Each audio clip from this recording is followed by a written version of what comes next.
Imaginez des dragons volants, des visiteurs lancés dans la quête du Graal aux côtés des chevaliers de la table ronde. Le projet Avalonis, développé par un jeune costarmoricain, ne manque pas d'ambition. 500 000 visiteurs par an et au moins une cinquantaine d'emplois à la clé. Alors forcément, Avalonis a de quoi séduire, y compris les agriculteurs. Au tout début de ce projet, moi j'avais une position assez favorable, me disant que ça pouvait être une opportunité pour le monde agricole, en matière peut-être de tourisme, chambre d'hôtes, gîtes, des choses comme ça, et peut-être pourquoi pas circuit court, vente directe.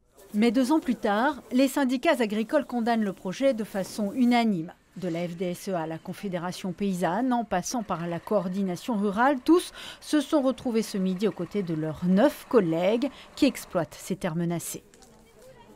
On perd du foncier pour des lignes LGV, on perd du foncier pour des routes, on perd du foncier pour des zones artisanales, industrielles, pour des collèges, tout ça. On ne s'oppose pas à tout.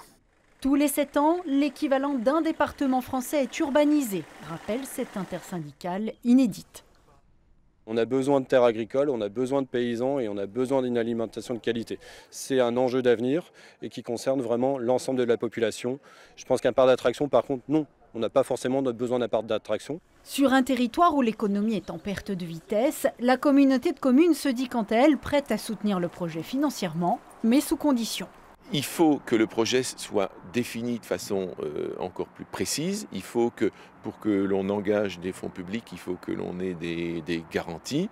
Et il y a un certain nombre de garanties que nous n'avons pas encore obtenues. On reste convaincu que le projet a un potentiel intéressant pour le territoire.